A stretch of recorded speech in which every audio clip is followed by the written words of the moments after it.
నేను ఫిజికల్గా అందరి పిల్లలతో ఇంటరాక్ట్ కావాలి. ఒక వరల్డ్ మ్యాప్ చూపించి మొత్తం అక్కడ లొకేషన్ మనం లైట్ వేస్తే ఇక్కడ ఈ లొకేషన్ పేరు ఏంటి మొత్తం చిన్న పిల్లలు అది ఆచరణకు గురించి చెప్తాం. అలాగే పెద్ద పెద్ద సెంటెన్సెస్ పారాగ్రాఫ్లు చెప్పినా కూడా 1వ క్లాస్ కూడా చదువుతున్న పిల్లలు వాళ్ళు ఇంగ్లీష్లో దాన్ని చక్కగా రాస్తా ఉన్నారు. అలాగే హిందీలో మన ఎదురు రాసి చదువుతా ఉన్నారు. ఒక రకంగా చూస్తే అన్ని ఆల్రౌండ్ పర్ఫార్మెన్స్ అనేది పిల్లల్లో కనిపిస్తా ఉంది. నిజంగా ప్రభుత్వం కూడా ఇలాంటి ఎడ్యుకేషన్ కావాలని కోరుకుంటా ఉంది. నేను అందుకే వండర్ కిడ్స్ మేనేజ్మెంట్ కూడా చెప్పడం జరిగింది. ఇది రాష్ట్ర స్థాయిలో కూడా ప్రభుత్వ పాఠశాలలో కూడా ఈ పద్ధతులు ఎలాగైతే నేర్పిస్తా ఉందో అవన్నీ నేర్పించడం కోసం వాళ్ళు ఒక డాక్యుమెంట్ కూడా సబ్మిట్ చేయమని చెప్పారు. వాళ్ళు ఇచ్చిన తర్వాత దాన్ని స్టడీ చేసి దీన్ని రాష్ట్ర స్థాయిలో కూడా చేసే విధంగా అన్ని చర్యలు కూడా తీసుకోవాలని కోరుతూ ఒకసారి వండర్ కిడ్స్ మేనేజ్మెంట్ కి మనస్ఫూర్తిగా అభినందన తెలియజేస్తా ఉన్నాం. అలాగే పేరెంట్స్ కూడా చెప్పడం జరిగింది.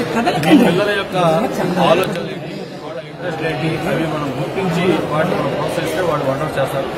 అలా కాకుండా మనకున్న కోరికలను పిల్లల మీద బలవంతంగా రుద్దితే అది సరైన ఫలితాలు రావు. పిల్లల యొక్క ఆసక్తి ఇంట్రెస్ట్ తర్వాత వాళ్ళకి ఇందులో కెపాసిటీ ఉంది ఇవన్నీ కూడా గుర్తించి మనం ప్రోత్సహిస్తే వండర్స్ చేస్తారని కూడా పేరెంట్స్ కూడా చెప్పడం జరిగింది. రాజకీయ పరిణామాలు చూస్తుంటే గంట గారు పార్టీ మారే అవకాశం ఉందని వార్తలు వస్తున్నాయి.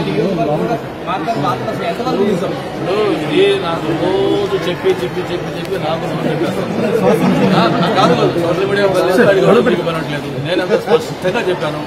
ఈ రోజు ప్రపంచం గర్వించదగ్గ ఒక నాయకుడు చంద్రబాబు నాయుడు నాయకత్వంలో నేను తెలుగుదేశం పార్టీలో చాలా కంఫర్ట్ గా ఉన్నాను. అగైన్ అండ్ అగైన్ మళ్ళీ చెప్తున్నాను, అవసరం వస్తే రాజకీయాలు మానేస్తాను తప్ప పార్టీ మారే ప్రసక్తి లేదు. కాబట్టి దయచేసి ఫ్యూచర్ లో కూడా నన్ను అడగండి. ఎందుకంటే ప్రతిసారి మీరు అడగడం ప్రతిసారి నేను చెప్పడం అందుకని ఎందుకంటే మీరే ఒక సస్పెషన్ అడిగడికి బయట పబ్లిక్ క్రియేట్ చేస్తాను. సోషల్ మీడియా పనిలేదు. నేను నిన్నగాక మొన్న రాజమండ్రిలో మీటింగ్ పెట్టి జగన్మోహన్ రెడ్డి గారి యొక్క బీసీలో పెట్టి చెప్పారు. మళ్ళీ ఈ రోజు కూడా మళ్ళీ వైఎస్ఆర్ పార్టీ ఏంటి వాళ్ళు ఈ రోజు ఏలూరులో బీసీకి అర్జీలు పెడతా ఉన్నారు. 13 జిల్లాలు రాష్ట్రంలో ఉంటే ఒక జిల్లాకి బీసీ అధ్యక్షుడిగా కానీ బాధ్యతగా పెట్టాలి. 13 జిల్లాలు రెడ్డిల్ని ఇన్ఛార్జీలుగా పెట్టి వాళ్ళు బీసీ కక్షణ పెట్టారు. వాళ్ళు శాంతి అని నేతృత్వంలో నియంత్రణలో ఈ రోజు ఆ బీసీ కక్షణలో బీసీలకు ఇచ్చే ప్రాధాన్యత అంతే ఉంటుంది.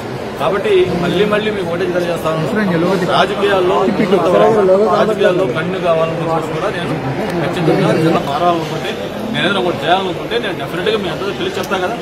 ఏం లేదు, తెలుగుదేశం పార్టీ ఒక క్రమశిక్షణ పార్టీ. పార్టీకి అధ్యక్షుడు ఉన్నారు, దానికి పొలిట్ బ్యూరో ఉంది, స్టీరింగ్ కమిటీ ఉంది, సెలక్షన్ కమిటీ ఉంది. నిన్నే పొలిట్ బ్యూరో అయింది, మొత్తం సీట్లు సెలక్షన్ ప్రాసెస్ మొదలుపెట్టారు. నేను ఎంపీగా ఉండాలా, ఎమ్మెల్యేగా ఉండాలా, అసలు పార్టీ పోటీ చేయకుండా పార్టీ వరకు చూడాలా ఏంటంటే పార్టీ స్టాండ్ తీసుకుంటే పార్టీ ఏం చెప్తే చేయడం సిద్ధంగా ఉందని చెప్పారు. ఈ వీడియో మీకు నచ్చినట్టయితే లైక్ చేయండి, షేర్ చేయండి. మరిన్ని ఇంట్రెస్టింగ్ వీడియోస్ చూడడానికి మా ఛానల్ కు తప్పక సబ్స్క్రైబ్ అవ్వండి.